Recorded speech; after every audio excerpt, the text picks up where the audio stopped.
What's the sense people in the league have of Odell Beckham Jr.? It's like, look, super, super talent, but the look at me antics like the one after the game. What do people in the league say about Beckham Jr. and some of this off the field stuff?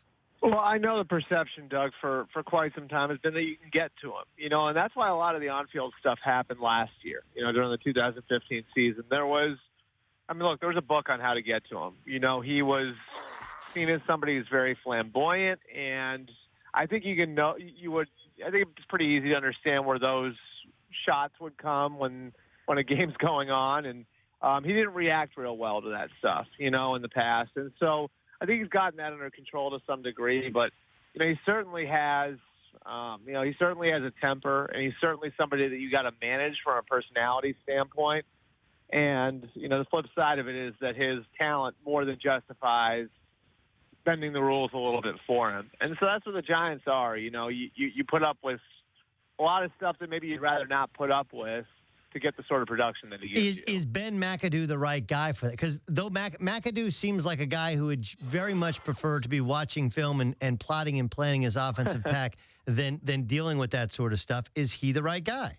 Yeah, and that's the thing is like that he came from Green Bay, where you generally don't deal with a lot of that stuff because they've got a real template for what they look for, not just in the skills of players, but also the personalities of players. And so I think there's a little bit of a new one for him, and I think that's why you see him coming to Odell Beckham's defense. I think he's still learning how to manage him, and that's been Tom Coughlin's job up until now, and McAdoo's job has just been, okay, I'm just going to coach him, and now it becomes his job to manage the guy. And I mean, look, there's no easier way to explain it than to say it's a challenge. And I think that's one that McAdoo's still learning how to handle. But I mean, those sorts of challenges are becoming more and more common across the NFL based on this generation of players. No question about it. Albert Breer joining us on the Doug Gottlieb Show on CBS Sports Radio. Speaking of this generation of players, I'm getting a lot of that from former players in regards to, and I know you wrote about this in your latest column, regards to college players deciding, a couple of them deciding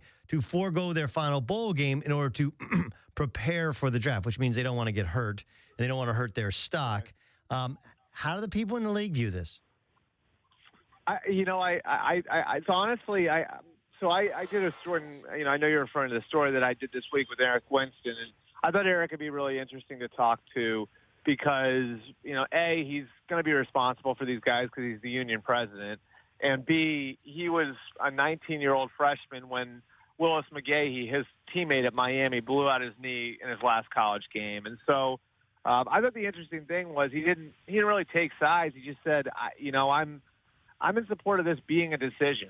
That's what he really wanted. He's like, he wants the guys to be as educated as they possibly can.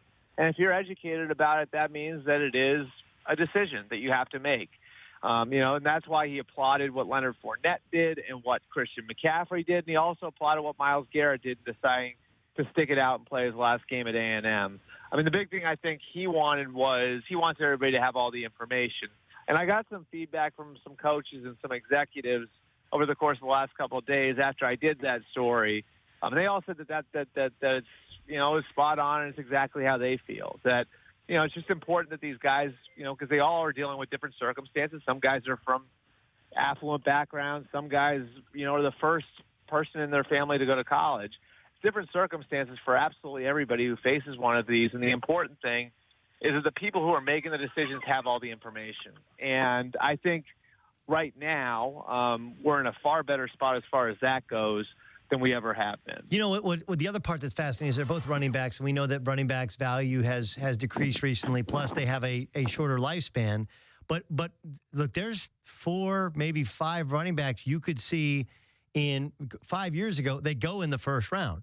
Now, look, Ezekiel, it's been as good or better than advertised, right? But he's running behind a great offensive line.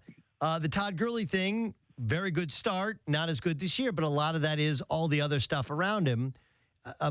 You're not blind to what's ahead of us in the draft. How will they evaluate the position of running back with the importance of drafting a running back in the NFL?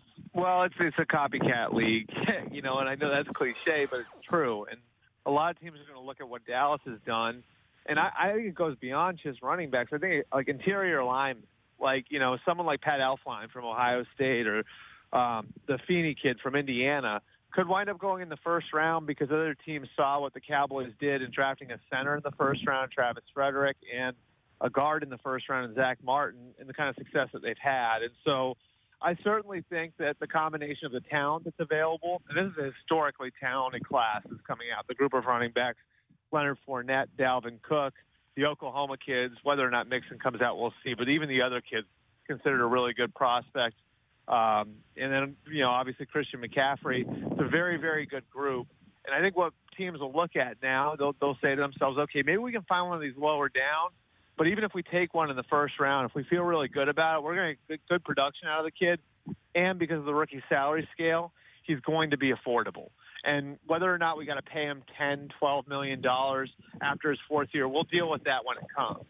But for right now, we can get really good value out of the running back position. In a way, Doug, if you look at it, it's kind of zigging when everybody else is zagging too, because it's become such a passing league over the last 5 or 10 years. Defensive fronts have gotten smaller. You have 220-pound linebackers, 250-pound defensive ends, faster guys in the field to deal with, all of the different things that teams throw at you from a passing standpoint. I mean, that plays into what Dallas has built. So I think you'll see other teams copycatting what Dallas does. And I think that means, added value to interior linemen high in the draft and added value to running backs. Fascinating. Albert Breer joining us from at the MMQB.com. It's Doug Gottlieb Show, CBS Sports Radio. Speaking of running backs, Adrian Peterson not going to dress this week after kind of rushing back and not having a productive week last week with the Vikings. They're traveling to Green Bay, take on the Packers. That's probably smart. What do you think his future holds? He won't be in Minnesota at the number that he's set to make now, which is $18 million. I think that's for sure.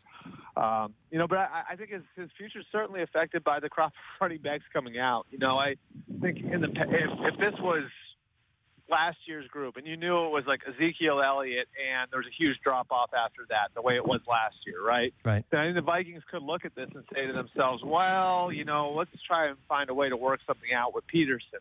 The fact that the position's so deep this year, gives the Vikings license to say, okay, well, you're going to come back at our number or we're going to say goodbye to you. It's almost like, and I think there's a similar effect in Pittsburgh, too, where Le'Veon Bell, as great as he is, coming off of the suspension and all of that, like Pittsburgh can use that, too. And they can say, well, we want to re-sign you, but we're looking at this deep group of running backs. We can get one in here cheaper who might be close to as good. So, I certainly think both those cases you're looking at, that deep group of running backs giving the teams leverage. And in the Viking situation, the fact that Peterson's been hurt and that he's over 30 and he's got a ton of mileage on his tires would give the team added motivation, if not to completely move on to the guy, at the very least set a reasonable ceiling for how much they're willing to pay for him. And if they do bring him back, make sure that his replacement's in-house by the time they get to training camp.